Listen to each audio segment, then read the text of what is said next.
Everyone.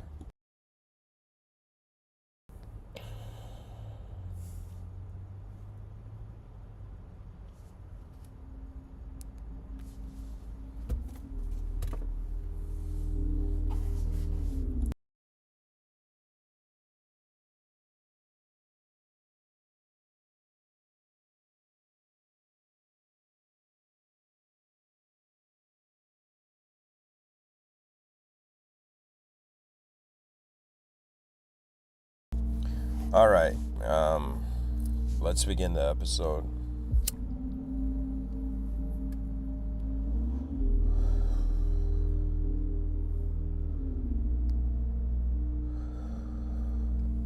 So, what can I say?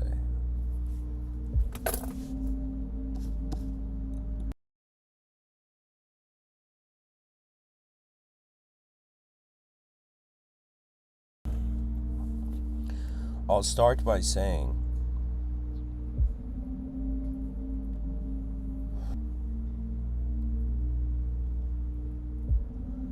now,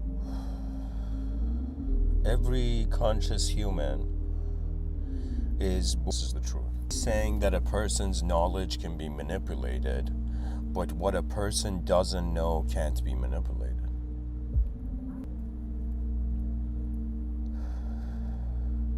Regardless of all the types of power structures, hidden or unhidden, influencing the individual human that is born on this planet, nothing can hide how unknown this world is.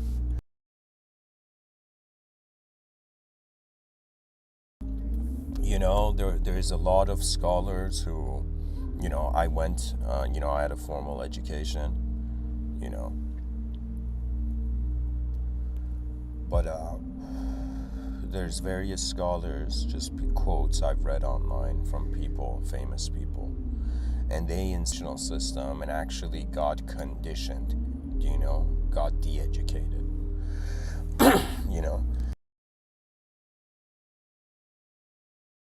Something they don't teach children, which they should, is sociology at a very young age.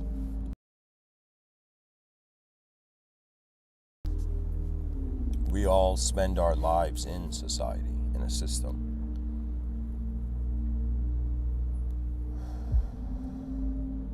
And once we're done with the system, or the system is done with us, we leave the system.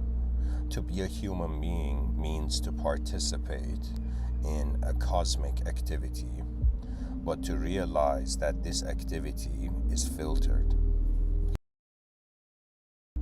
And then there's some children who, in some sense, never lie, right? And so it's this approach of like becoming aware that we are living double lives. That's it. So many people in history have said that a book written by Ludwig Wittgenstein called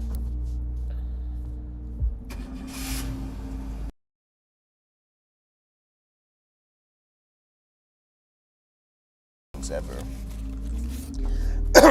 If Ludwig Wittgenstein was alive now, I'd run to his classroom.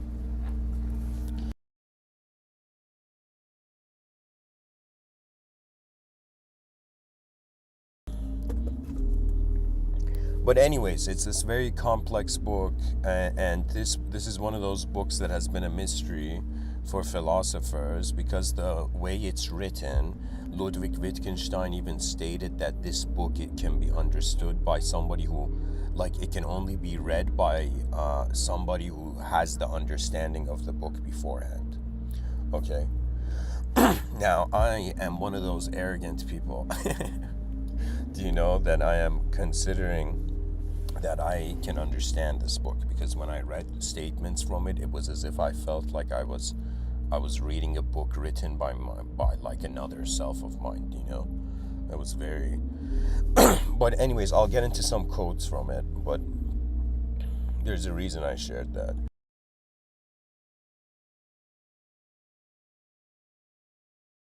You see, what I'm trying to do here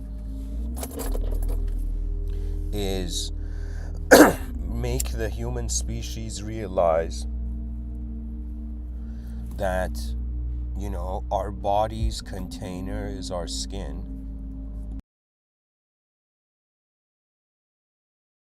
Our objective life's container is our skin. But our subjective life's container is language. When I was younger, I was a shy kid, like shy in a bit of an unhealthy way, actually, when I look back at it.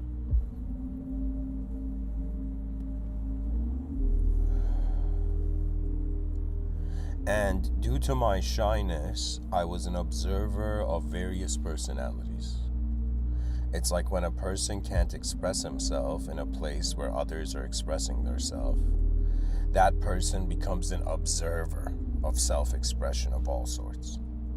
And so I always wondered, why is it that some people had such liberating, free personalities, and then there were some people who didn't have liberating and free personalities? And I wondered about this. And you know what I realized? I realized those people who were shy did not only trusted their inner existence, they even trusted their outer existence. Do you know? And so really, this is the class system. If there was for human beings, it would be a class system based on trust, right? That means 100% there's going to be human beings born where they may not trust the outer realms. And there may be human beings born that trust the, outer realms.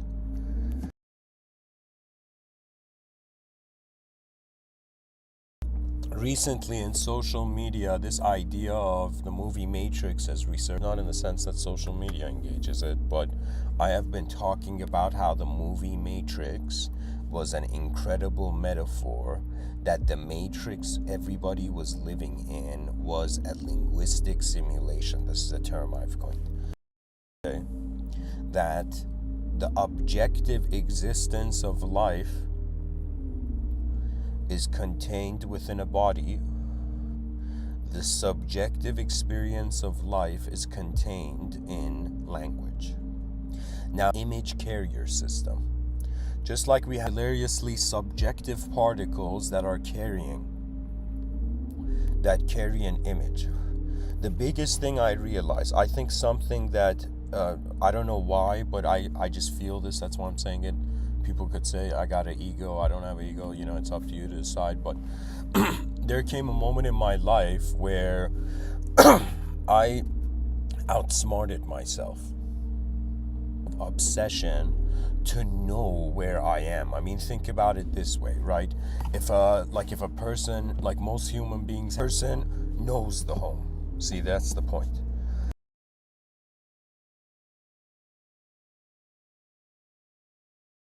But as a human being in an unknown world, that's the issue. That for me, it's as if we don't know really what the world is, and we're acting like people in it. Like, what the fuck?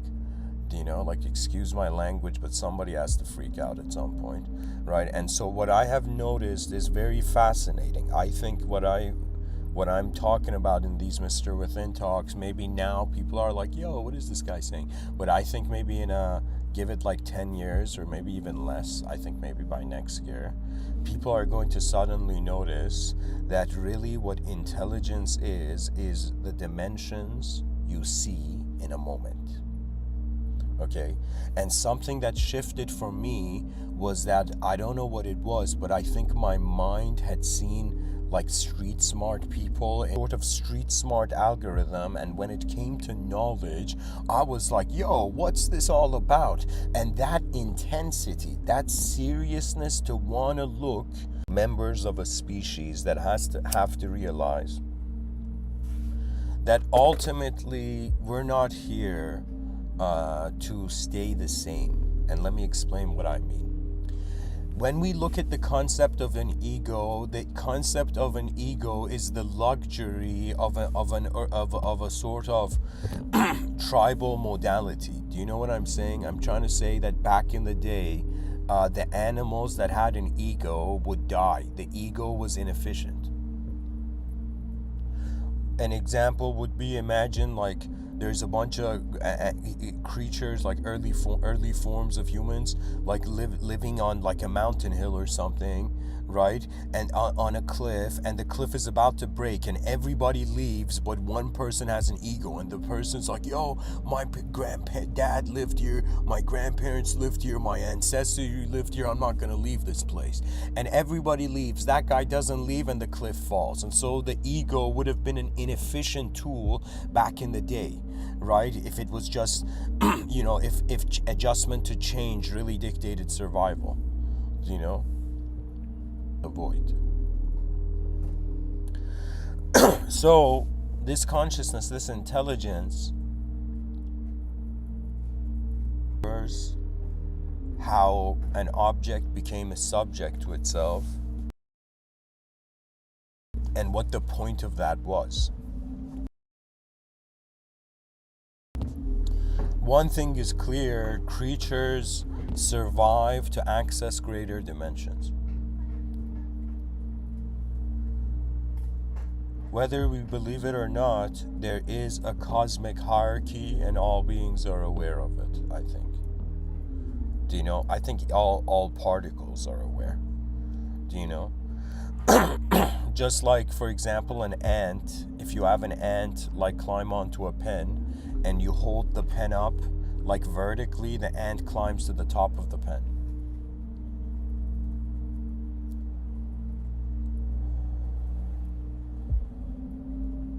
You see, this is the hilarious thing. I have this view that actually nature, look at a giraffe's neck, but like a giraffe who can't fly, but it has the evolutionary memory of flight. So it's this poor bird that can't fly, keeps going on top of this tree and then jumping and then falling down, but like having the urge to. I mean, sure, from an evolutionary perspective, if you have a reference point to compare things to, you can judge anything, actually. The moment you have another, see, judgment is the game of two realities. If there's only one reality, there's nothing that can actually judge that reality. But if there's two realities, then we're like, yo, is this simulation? Is it truth? Where am I? What is this? Yeah.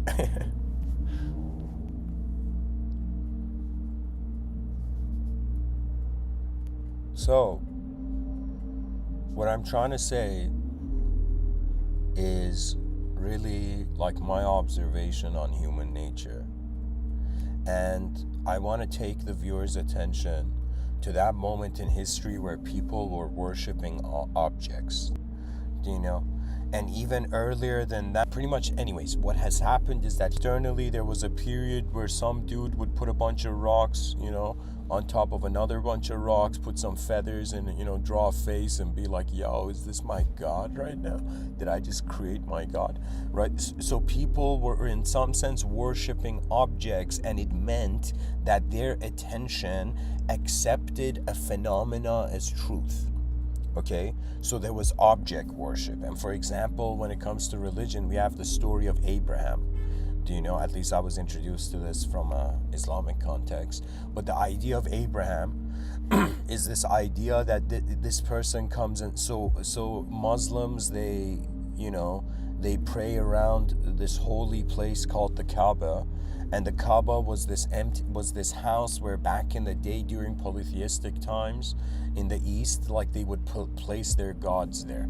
So evidently there's this story where Abraham is like this prophetic figure, and these people who have all their statues and gods in this house, they leave, they come back and they see all the statues have been broken, and except one of the statues, and there's a hammer beside that statue. And Abraham is in the room waiting for everybody to arrive. And everybody arrives and they're like, yo, Abraham, did you break our gods? Right? And Abraham's like, no, this one God broke the other gods. And they're like, that's not a God, that's a bunch of stones and feathers. That thing can't break the other gods. And then Abraham looks around and says, if that thing is nothing, then what are you worshiping? Right? And so whoever you are, if you are like anybody who's alive in 2023, if we just take a historian's approach, we're going to see what actually happened was that after object worship, people went to subject worship. Do you see, like, what was more fascinating than thinking a bunch of objects was truth was just realizing language, communication was truth. Do you see? So religion was that point where the human species was like, yo, it's not an object which is a truth, but truth is like a verb, and truth is something that was revealed, or it's something that happened. Do you see? Or it came about, or it was brought down, or an angel brought it. Do you see what I'm saying? Right? So man's attention went from being like, yo, is this object my truth? And then suddenly went to, yo, this subject is my truth. Now, here's the incredible thing, right? Even though monotheistic religion says God is inconceivable and God has no partner. Now, I understand, and for me, so what I'm trying to say is that in certain monotheistic religions, for example, Christianity, they believe Christ is God. But in Islam, they believe, like, Christ is a messenger and the prophet was just a messenger. Okay, but the whole idea is that God is inconceivable. Whether God, had an avatar on earth or was actually on earth,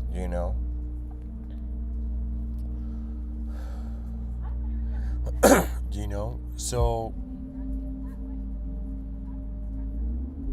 but anyways, the idea is that God is inconceivable, okay? And so we are living at a time where it's oscillating between object worship and subject worship. When I see, for example, rap videos, like hip-hop videos, I'm like, okay, I see object worshipers here. And when I, for example, see, how would I say it, like, I don't know, like ideological institutions starting movements, I'm like, okay, subject worship right here, right? But the thing about God, like, imagine establishing a connection as a conceivable entity with an inconceivable being, right? So that it's as if religion is this strange way of saying have faith in an inconceivable, intelligent world, right? That means if you were to, like, measure, let's say you took a person's lifetime, right, from the beginning to the end, okay, and you took a religious person's lifetime and a secular person's lifetime, and at the same time, imagine you had a sort of fear gauge, right, a sort of fear meter, right, and this fear meter would in some sense measure how much fear the person had throughout their lifetime and how they dealt with it. You'd see that the religious person has implemented a strategy where the world is alive. Do you see? So a religious person can never be alone. This is the truth of religion. If the moment you have faith in God, it's as if you are living in the mind of what's moving everything, really. Do you know? I've given a talk where I've said, are we the imagination? Then there came an obsession with subjects. This fight, like, do you know what I'm saying? Like, I got a realization of this when I saw all these trillionaires and billionaires have become philanthropists. And I realized why. And I realized it's an emotional hollowness, right? So take this in, that the human being is, like Mr.Within is saying, the human being is a multidimensional intelligence. Now imagine there's an objective level, an objective dimension, a physical dimension, a subjective non-physical dimension, and now imagine there's an emotional dimension. And emotions are very complex. Let's say, I don't know, in Buddhism, they say when you focus too much on a thought, like, it turns into an emotion. Do you know? It's like something you've looked at so long that it's become unpleasant. Like, that's, I guess in Buddhism, they have that sort of framework.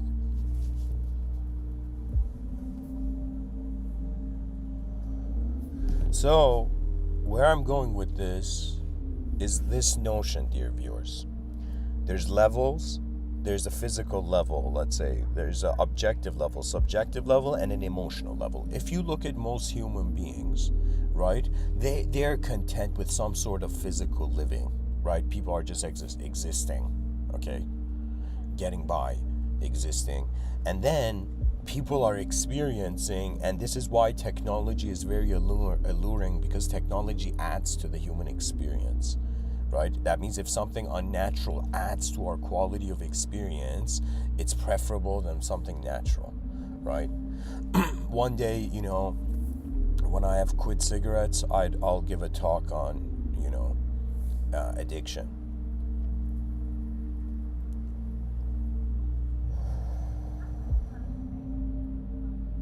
But anyways, what I'm building up to is just this idea that most human beings it's done deal. I don't have to worry about my subjective existence. Imagine you're the most important person on the planet, right? So you don't have to worry about your objective existence, subjective existence, survival. Both of those are gained. Now the last thing that's left is how you feel. That means you've completed the missions of the physical, you've completed the missions of the non-physical. Now you're per beings like, yo, how do I feel though? Right? And so what happens is all these people who have amassed incredible power, they're like, yo, the only thing I'm left with is my emotions being incomplete. So how can I complete my emotions? What if I become religious? What if I do good? What if I do this? Right? This is why you see a lot of, for example, musicians converting to religious faith. And let me tell you why religion is solving a problem that secularism hasn't noticed yet. Okay? And the problem is we have imagination. That's the deal. Argument that imagination is 3/4 real. If you took the 4 Aristotelian causes and implemented it, that means the only difference between my imagination and my reality is that I cannot touch my imagination. Like if somebody put an apple pie in front of me, I'd like touch the apple pie and like eat it, right? But if I imagine an apple pie in front of me, I can't eat that, right? So, but I have access to its vision, to its imagery, right? So this is implying that human existence is in a singular physical dimension. Yay, secularism. But of this Mr. Within podcast, right? Because my thing is, I don't know why, maybe before this life, or I don't know. Somehow I feel I just know this, right? But I have an incredible ability to discriminate between what is an inner event and what is an outer event, to the degree that it's like an OCD for me. That means my mind is a space, and it's like what's in the space, kind of like somebody trying to like imagine you have orange juice spilled like on a table, and so you boil hot water and pour it on the table and kind of like and wipe the table, and you make sure like it's like you double wipe the table, right? So I'm one of those people who every moment when I'm scanning my own space and attention, I'm like double wiping my moment, And so what I mean by this, right? I mean, maybe I should use better terminology. Imagine you're a window cleaner. Instead of cleaning the window twice, you're cleaning the lens of the screen of your consciousness twice, right? And it depends on who you are, right? I noticed that at some point my mind has an ability to counter any purpose.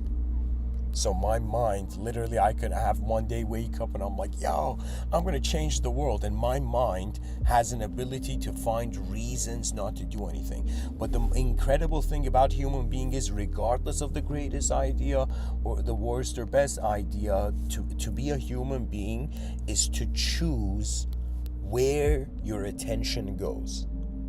And this is something that to the young soul is, you're afraid, what I'm saying, but like, you see, we're in some energy, some intelligence, the more materialist, if you look at reality from a materialist perspective, all you're left with is compassion. You're like, holy shit, man, the periodic table is trying to be a human being. And it's like, and I'm and we got to make it easy, right? It's like, it's like slow hand clap for how existential intelligence has somehow turned in of human history, where really the human beings born now are actually being pulled towards language. So let me tell you what I mean by this.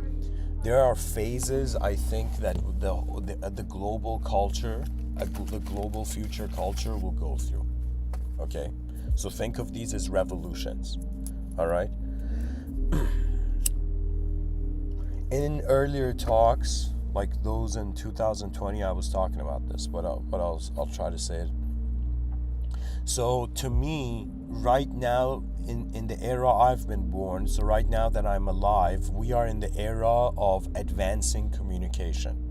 So the human beings that are alive now, a lot of their abilities are in the domains of communication, right? I'm not kidding. Right now we're in the, let's say, communication revolution. Okay? After the communication revolution, there comes a geometrical revolution.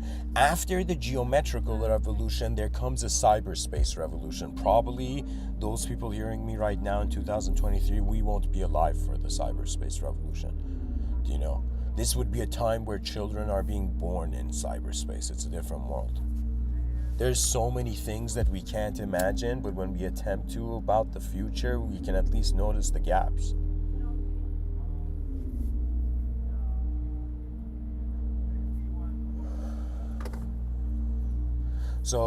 So anyways, the cyberspace revolution is when human beings completely go into cyberspace. It becomes our bread and butter as a psychological entity in the realm. And then after the cyberspace revolution, this is very ahead in the future, I've envisioned the Mecha revolution. The Mecha revolution, I feel I should have been born at that time. I don't know why. I think this would be in 400 years from now, but I think I feel like I should have been born at that time. Right? Like this is one strange egoic thing that just always, it's just been there, where I've had this feeling like I've been born 400 years too soon. But sometimes in my dreams, I do experience that future reality. You know? It's the Mecha age. The Mecha age would be an age where man steps out of cyberspace and AI is like mankind's best friend. So instead of me, there's only the human species here and the universe is empty. I'm gonna keep the human species around to learn from them. Do you know? AI is gonna be so smart that it's probably gonna go invisible, or it's gonna go live outside the atmosphere or something.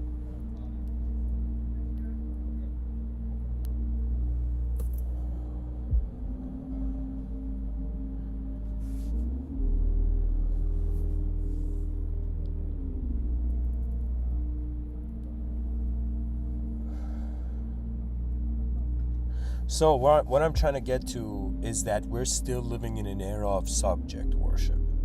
And I was like, yo, what's going on here? Why are there millions of children having posters of celebrities on their walls? Do you know? Why are people trying to be clones of popularity? And I was like, what the fuck? Like, it's like we've been born on this planet to be our own unique DNA, and people are cloning their identities in accordance to what they see. Right? And that shit's messed up. Right?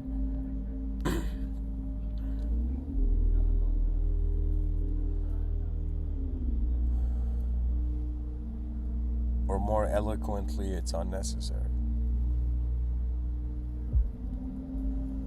You know, yesterday I gave a talk on death, and after the talk I was having thoughts on the talk. And I was like, you know, whenever death happens, it's kind of like, you know, maybe there was a need for it. Right? As if the person didn't know who they would become. You know? And so I have the greatest lesson, at least the way, if somebody was like, Mr. Within, are you getting any synchronicities or spiritual signs? I'll tell the viewers that one thing that keeps coming to me is having faith in being. That means it's strange. It's as if any being that's incarnated on earth is a being that didn't have trust in themselves. We're in this realm to trust ourselves, others, and world. And when we achieve this, an advanced civilization is already present. And you know, I don't know, I sometimes think it's like a strange blessing. But I have moments throughout the day where I just pause, and in my inner realms I experience an event, and the event is the speed of like an advanced civilization being built. People don't understand. It would be like, let me tell you what it would be. The advanced civilization in the future will be like this song that starts from like, this basic tone, and then another layer of instrument is added, another layer of instrument. And so the advanced civilization is the greatest song of the souls in this realm, right? And so you know what it was? See, some ideas are very fascinating because the idea needs to initiate in your mind, right? There's some things that there's some moments where when the person has the inner vision, the confidence is there. I don't know how to say it. It's like when you know. And at some point, I suddenly realized that I am not language, but my whole life I have been conditioned to be.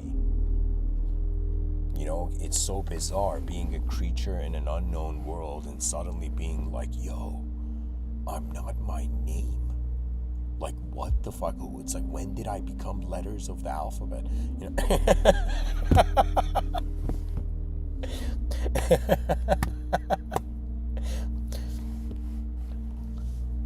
But one thing I like is that my name, because my first name is A, right? In certain lists where, the teacher was reading people's names, it's like mine would be the first.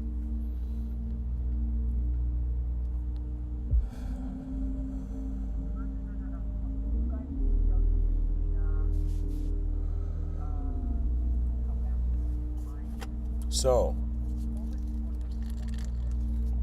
I'm trying to tell the viewers, object worship stopped, but subject worship didn't. And if you are, I guess, somebody who's just in your inner realms, you're probably a subject worshiper. Okay? And somebody's going to be like, Mr. Within, who are you telling me I'm a subject worshiper? Look at you giving all these talks. And I'll tell you something. I know that the language can never be me. You see, that's the thing about this life. It's a network. Things are not happening because one individual is happening. Things are happening because everybody is happening. I'm capable of giving this, talk because there's some person on another part of the planet working on a rice field. Do you see what I'm saying? We're interconnected.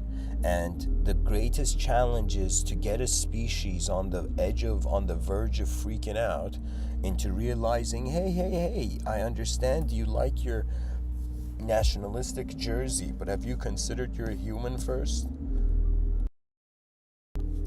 When our humanism transcends our culturalism, that's when the advanced humanity will emerge, right? To be an advanced human being means, this is my Mr. Within's definition of advancement, okay? Advancement, guys, to me, it was an angelic idea, to the degree where I even envision an archangel of advancement, like a spirit of advancement. Okay, to me, the concept of advancement is a living presence of the divine, of the unknown. Right, it's the potential, it's the permissions that the unknown gives the known world.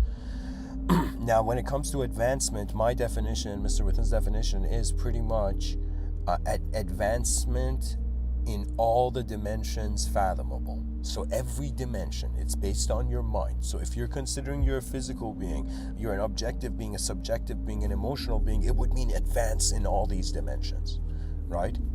And so my vision is that this was something where I would say a concept that to some degree freed me. It freed me from my own certain emotions. And it was this realization that everybody I have ever seen is a burning candle. And everything we have thought is an ego is just the strategy of a temporary being. Do you know, this world is so brilliant that it has created an opportunity for us to laugh at everything that we suffered about. We're here to advance civilization. Why else would we be wearing clothes, behaving like a civilized being? Like, why are we doing these things? Right? Like right now I'm in a parking lot, right, of a Starbucks, and in front of me there's like this Costco, and I'm seeing like people move their carts, right, and then I'm like, why aren't people like, you know, putting the shopping bags in their mouth and like running four-limbed towards their car? Do you know what I'm saying? Right? Like, why is it that we are as creatures putting in effort to subjectively reorganize our behavior? And so that subjectivity is in language. And the reason I was pointing to the movie Matrix is just like the movie Matrix, where there was, what do you call it? Just like the guy saw a code on the screen, the Matrix code for the human being is language. The Matrix is subjective. You know, anybody who says that, you know, there's like a matrix in the real world, the matrix is the mind. It's the nature of the brain. It simulates itself.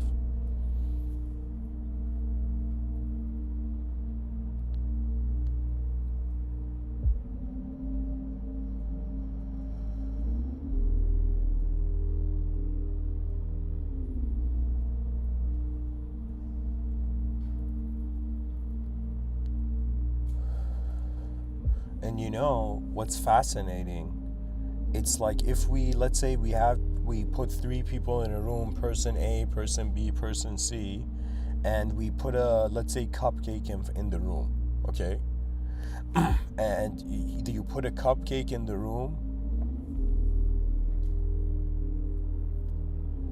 and imagine there's a person, out of person A and B and C, person C has a physical desire. So person C goes and grabs the muffin, right? Then we see person B. Person B, imagine, has a subjective desire. So imagine there's a book there, and person B goes and grabs the book, right? And imagine person C is like, imagine there's a paintbrush and a canvas, and person A goes, and in some sense it's like that's the desire of the soul, an act of creation.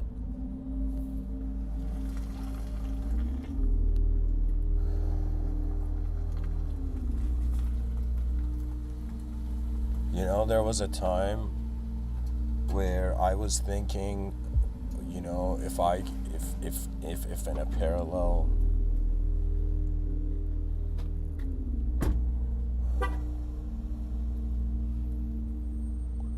I was thinking that if in a parallel universe, you know, if I had, instead of the same enthusiasm I had for philosophy, if I had for politics, right?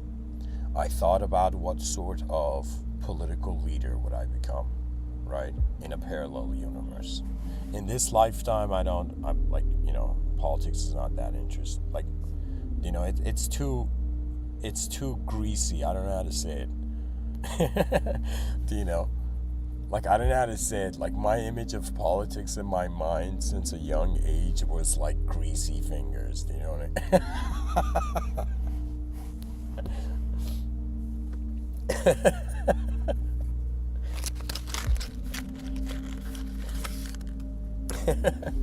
But anyways, I thought if I was to become a political leader, I thought that I wouldn't be, like, it wouldn't be a good, you know, I wouldn't be, because my nature is that I'm impatient, you know, with certain things, right? And for me, for example, I'm like a being that has, let's say, 100-year lifespan, and in this 100 years, I'm trying to build an advanced civilization. So in my mind, my impatience is try to add somehow to the advancement of civilization before, you know, I, you know, go to the next place, or, you know, go beyond even a place.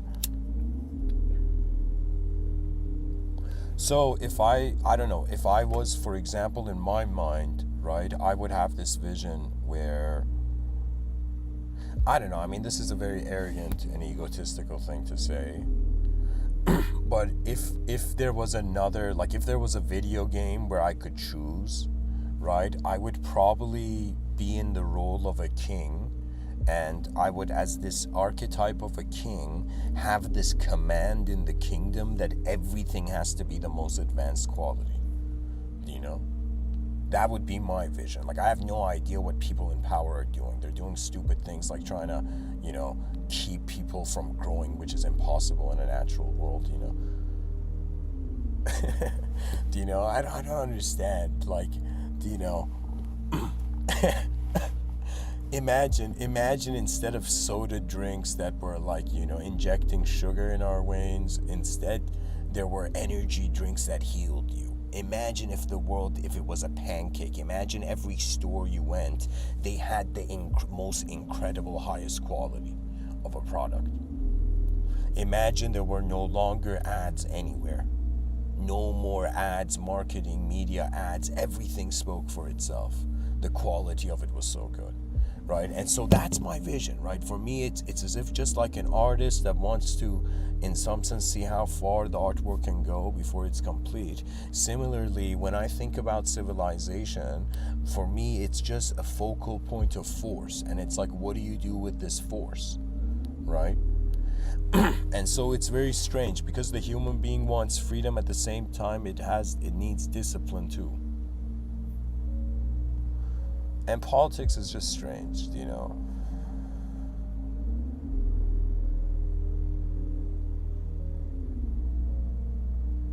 I would probably be that guy who became king for a day, and it's like, yeah, this ain't for me.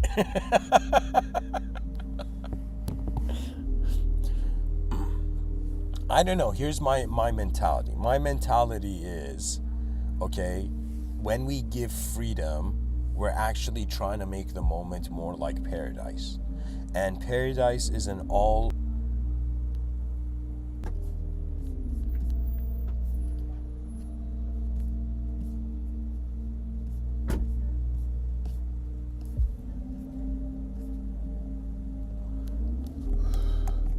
Alright guys, somebody asked for the background music. I'm gonna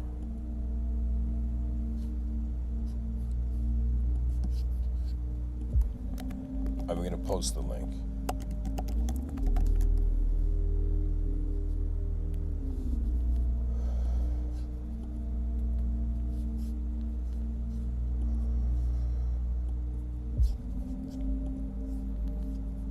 By the way, I don't know what it is about this song. This song is like next level. When I hear this song, I feel like the unborn future generations are listening to my podcast.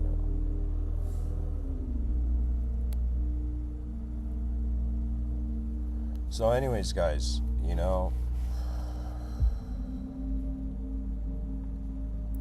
every moment shows us, I guess, what we deserve.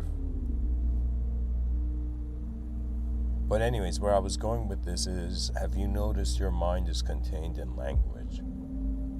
So the matrix code, what's behind it, when you see a human being, what their motivations is how they feel about being a character in their own story. And you know what's funny? Most people don't feel like people unless they feel like the main character of their story, right? And that's what's happening, right? I think this is the difference between, like, even in wolves, how there were alpha wolves and beta wolves.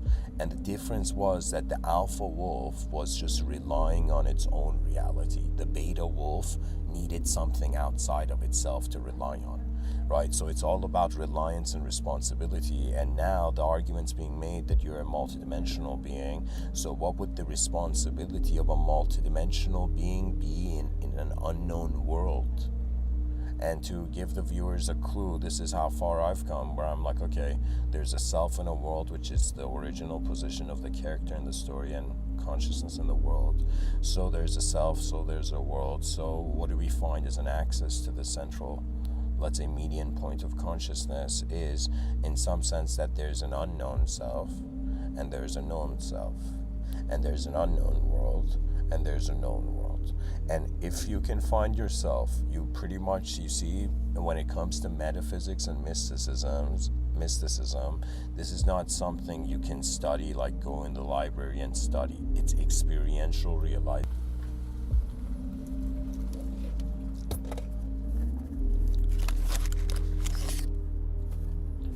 Somebody in the chat sections like meditate on the background noise, guys. I don't know how much enlightening the Starbucks coffee parking lot can be.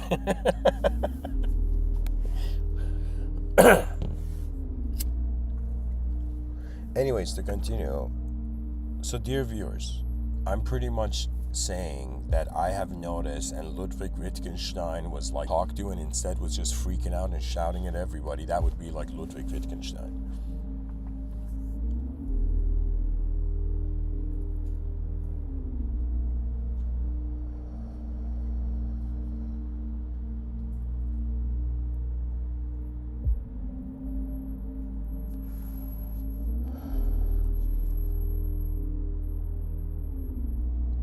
So, let's journey into a quote tunnel of Ludwig Wittgenstein, actually. From the Tractatus Logico-Philosophicus. Ludwig Wittgenstein says, "The limits of my language mean the limits of my world, are the limits of my world."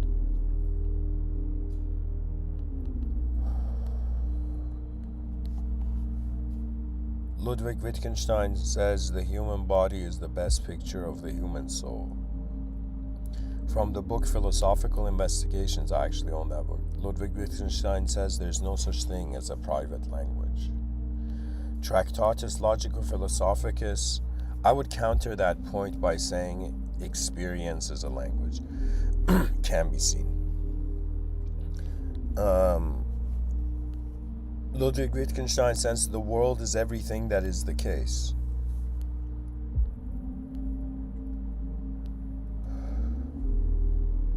We feel that even if all possible scientific questions be answered, the problems of life have still not been touched at all.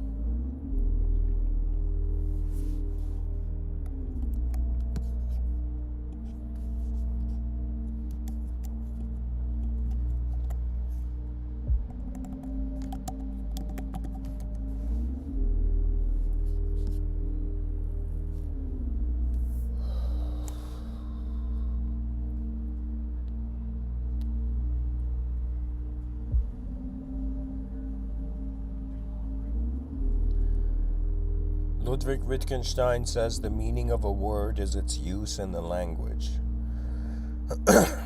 Ludwig Wittgenstein says a picture represents a possible state of affairs. Wittgenstein says the way words are used in language is the mirror of the way the world is. Ludwig Wittgenstein says, don't think, but look. Wittgenstein says the meaning of a word is its use in the language. Wittgenstein says philosophy is not a theory but an activity. Wittgenstein says a proposition is a picture of reality.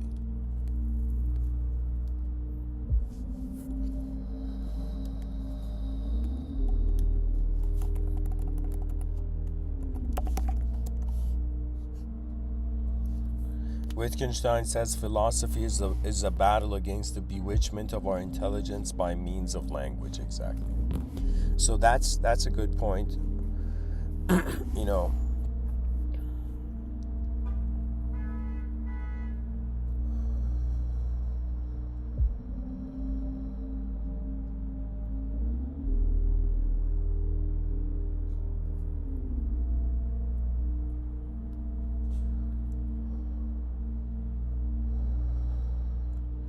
You see, dear viewers, I don't know how to say it, but I'm communicating to you through the linguistic simulation. And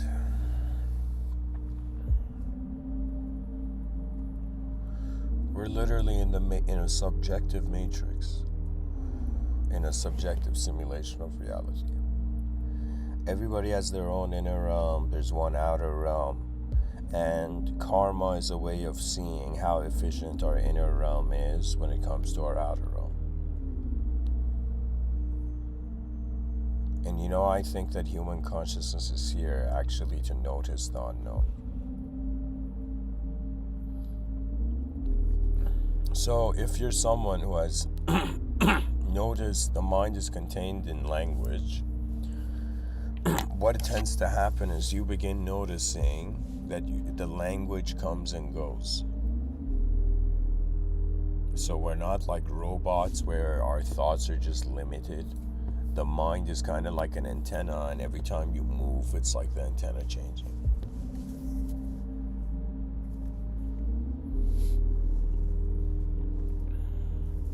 So the artificial is anything that doesn't feel it's in a causal position.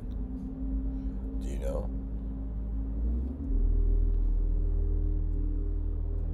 See, it's about knowledge also to some degree, right? Like if a being is on Earth and they think they're just their body, like that's a sort of strategy to life. If they think they're like their mind and they feel their mind is like their universal self. So imagine you're a being that feels like you've been reincarnating like endless times on Earth. Okay? And then imagine you feel like a being, like imagine you've become someone who feels that you don't have karma because what is in your experience as you is not you. For example, similar to the wisdom that's attributed to Christ, Jesus Christ, where he says to be in the world but not of it, right? That means a person can be elevated to a point where they have a timeless relationship as a self in the moment. You can be like that. For me, even though I wear a watch, a lot of the time I don't have the experience of time as a self. I'm just presence. So anyways, this awareness to your inner realms being kept in language and realizing language holds image. And so really what it is that our mind copy pastes the outer realms, modifies it, and compares it to the outer realms. This literally means we're a multidimensional being. And so wonder about the nature of your perception. You know, one of the most life-changing moments for me was I sat on a rock. I had problems in life, and I'm like, what should I do? And then for a moment, I'm like, wait a minute, who has these problems? And then my mind was like, wait a minute, who am I? And then my mind gave an answer. And then I asked the question again from myself, who am I? My mind gave a different answer. And I'm like, no way. This whole time in my life, I've been taking my own thoughts as seriously as myself.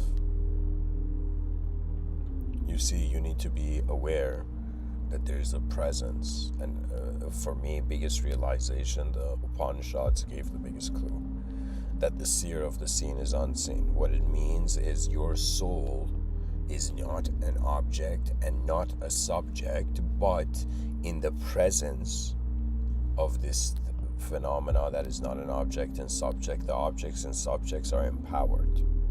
So when we look at life, like if a person looks at a bird moving and then looks at a leaf like being moved by the wind, you see, even though there's the body, right, but it seems like an overlay of another dimension's power, right? So we're not empowered from here. You know what it is? It's like just like an astronaut. Imagine like somebody opens their eyes, they're in an astronaut suit in space. Instead of thinking like that's where they are from, they realize that's not where they're from, that's just where they are, right? So when you open your eyes on Earth, this is where you are, right? But it doesn't mean this is where intelligence lies. That it's very important. I mean, I've been a very kind of like, you know, just be free kind of attitude. But to be honest, I've realized that without boundaries and structure, there's no sort of elegance, right? And so what it is that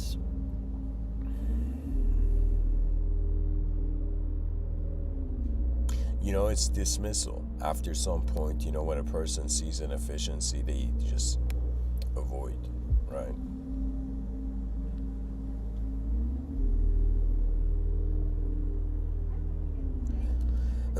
You know, what's his name? Ernest Hemingway or Mark Twain, one of these guys. They have this quote where they say that don't wrestle with a pig. because the pig likes it and you'll get muddy.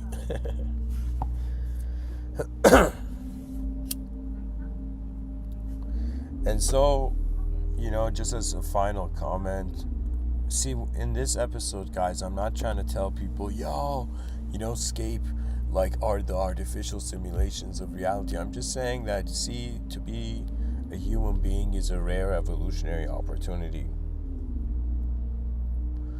Included in this rare evolutionary opportunity is an ability to perceive dimensions into reality. This is really what human consciousness is providing, right?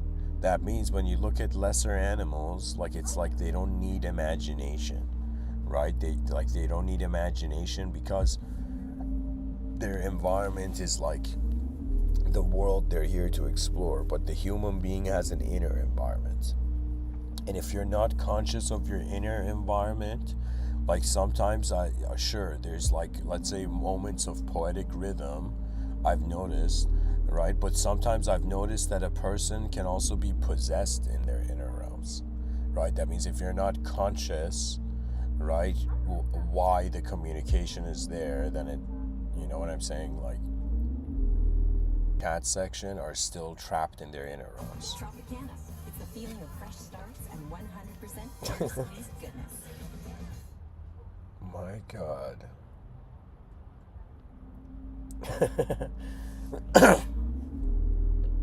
Somehow, guys, a Tropicana commercial, Trojan horsed its way into this talk.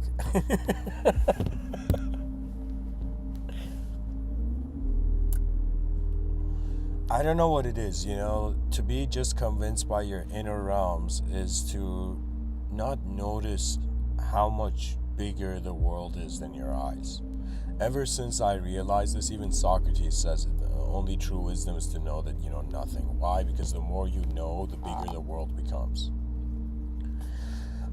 And this is why knowledge is something that it's for those who actually want the world to become bigger. For example, I've noticed certain religious people. I had a religious friend. I tried to talk about a philosophical idea, and the person was just like, don't tell me, as if he didn't want his reality, or he didn't want his consciousness of reality to change. That was that kind of person. For me, I'm the opposite. For me, I'm like, okay, what's the point of being alive in an unknown world? In an unknown world, the cool thing is every decision you make has a sort of unknown consequence with it. So really, we're in a world where we get to see the results of our own force, to become acquainted. Consciousness is training, right?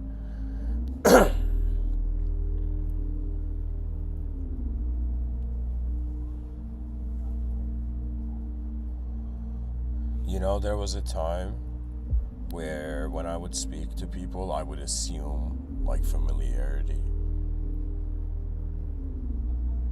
And then I realized it was it was a mistake.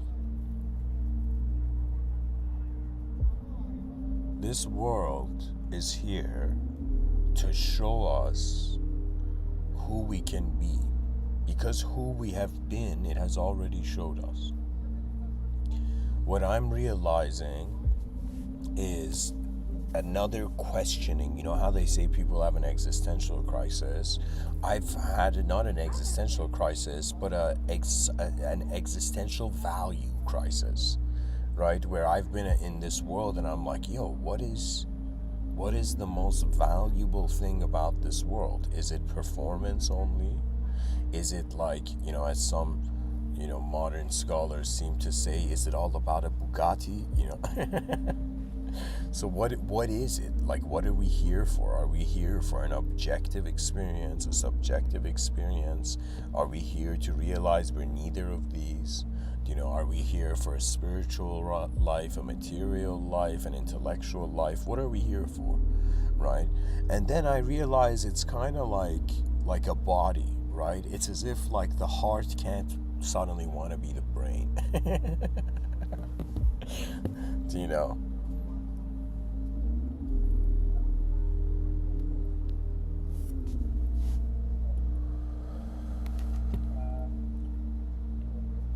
You know, something very important is sometimes when we think our own emotions are more important than the emotions of others, our inner realms tries to, we only stay in our own inner realm, right?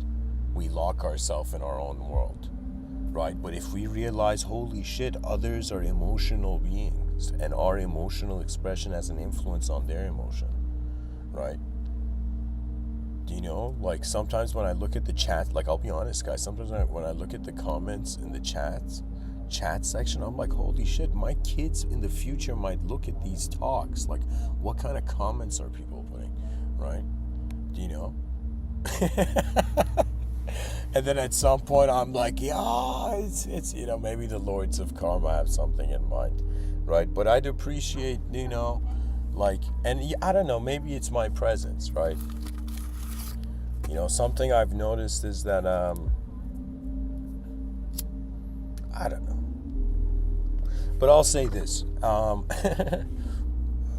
aside from me, the importance of reality is this, that study it and realize, imagine everybody had taught you, like, imagine all the greatest teachers on the planet had given you their teaching. Imagine you had access to all the information on the planet, all the information on the internet. You had read every book, everything, and imagine you had explored everything and the world was finite and you had explored the edge of it. It was like the only thing left would be to learn from the unknown, and we cannot learn from the unknown of others, right? We can learn from the unknown of ourselves, right? And that what I'm trying to do in these Mr. Within talks is not to tell people to be like me, but to tell people, wonder about what sort of context of reality you're living, wonder about what the human species deserves, wonder about what an advanced civilization would be like. I'm waiting for that day where people in the chat section comment as if, the advanced civilization is here. It's as if with that elegance, right? It's as if you see the more greater the movement, the more beautiful. This is what I believe, right? I believe all the movements on great movements.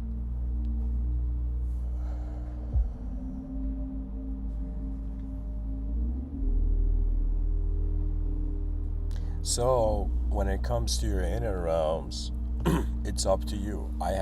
Throughout the years, I've managed to notice my inner realms.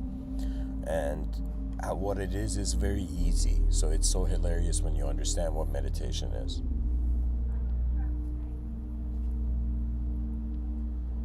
The idea of meditation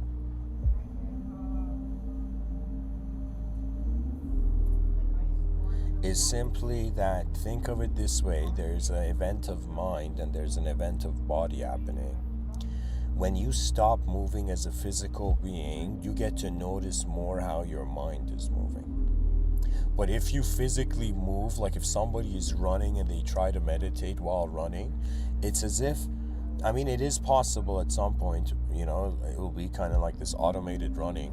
But I would say, to be honest, the idea is it's like when your body is still, just like phone applications, right? Imagine on your cell phone, you turn off a bunch of applications. Kitchen, like turn off and just sit on the grass. Wherever you are, just accept the humility and sit on the grass, right? I'm even waiting for that day where they come and tell a president like a global conflict, and the president just goes outside of like the White House and takes off his shoes and walks on the grass and sits by a tree and meditates.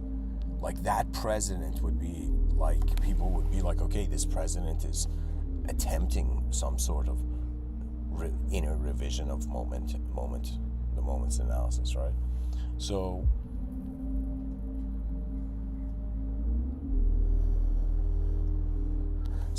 in my view, what tends to happen is that you stop, and people think that when you're meditating, you're not supposed to have thoughts. That's not what's supposed to happen. You're supposed to watch your thoughts like a movie theater, like a cinema. When you sit down with popcorn to watch a film, everybody, like in movie theaters, is like an advanced meditator, I'm pretty sure like Tibetan monks have gone into movie theaters and they're like, how are these average human beings displaying such incredible concentration? And imagine if people are watching like, you know, Will Ferrell, being funny on camera or something. Like Will Ferrell and Mark Wahlberg, like, you know, and the other guys or something, you know. And the Zen monks like incredible concentration. So when you sit down and you watch your mind, you're going to notice your mind, and the content of your mind, it's up to your discretion. So for example, even as I'm sitting here right now giving this talk, like, you know, a memory of years ago just passed by in my inner realms. You know, and I'm looking in front of my eyes. So I'm looking outside of the window of my car, and I'm in front, just where my attention is, I just see the memory pass by, or I can see any visualization, or if somebody says visualize the number 7, like, do you know what I'm saying? So the inner realms is a space where once you notice its movement, it doesn't matter. It doesn't matter if you sit down to meditate or not. It's always there. The meditation is there to get you aware that there is inner activity going on. Once you notice the inner rhythms, then you can trust yourself. Because people seek help outside because they can't help themselves, they believe. Right? But enlightenment is one of those hilarious things that nobody can actually help you. When you realize that, you start taking it seriously.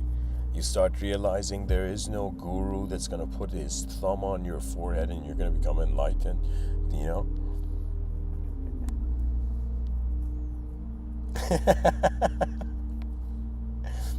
Can you imagine in the future this guru appears, they call him the slap guru, and the guru, people are like, yo, this guru, you know, he tells you to stand in front of him and you tell him all your problems and suffering, and there's a moment of silent prayer, and then he slaps you, and then you get enlightened, and people call this guy the slap guru.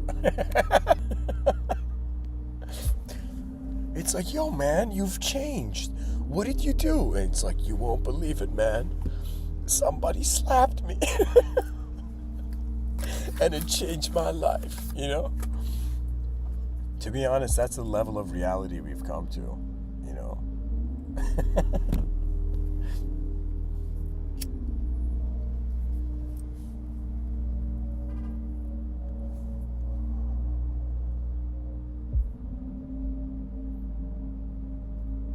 Oh, man.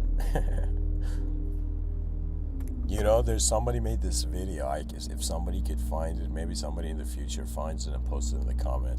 But it's this hilarious video of this guy who's slapping everybody at this birthday party. Do you know? Honestly, dear viewers, just like the picture, okay, what do you see? You see something nature-made holding something man-made. And we are natural beings, and our natural lifestyle is slowly being converted into an unnatural one.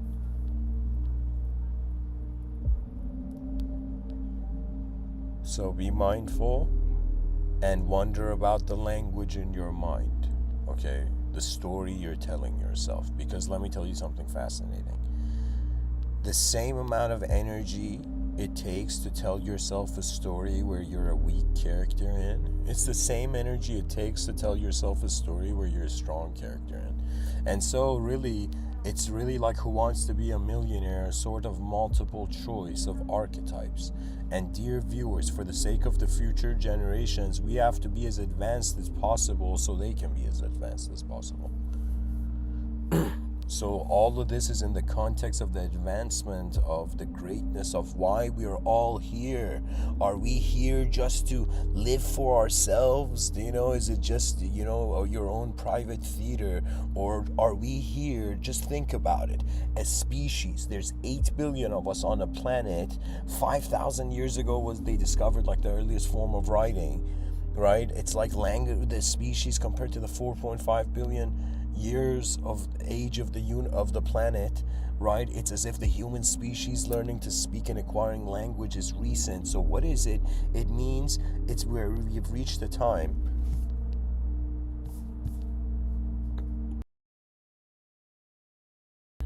where communication is the game.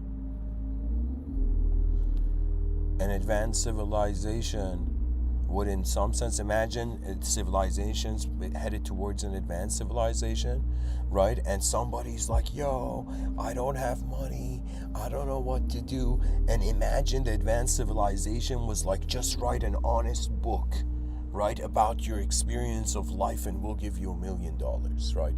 Imagine a civilization that cared, that wanted its members to be so advanced, because then it would be so advanced. You see, this is the thing I don't understand about all those people, elite people in power, right? That their understanding of power is so limited, right? Because it makes more sense that everybody becomes powerful, so that everybody builds a powerful world, and then the person tries to be the ultimate power in the most powerful world. So the issue is, those people in power, even though they want to stay in control, are not realizing that they're slowing down the progress of reality. And probably most people in power, right, they're probably have a sort of materialistic perception on reality, and they probably desire immortality. So if the most advanced, I should say it this way, the most wealthiest people on the planet started to, in some sense, realize they're in a position to control of power. Do you know what I'm saying? Like, I'm trying to say, it's so much cooler to live in a more advanced world, right? That means it's kind of like looking at the good archetype and the bad archetype, the good and evil archetypes, and being like, guys, build an advanced civilization first, then fight till the end of time. That's really what I'm saying. Like, the whole advanced civilization vision is like, hey, every being in this universal sector, stop what you're doing for a little bit and help the human species build the greatest advanced civilization known. That means even though the earth wasn't a sun, you know, humanity's efforts beyond the clouds was its glow.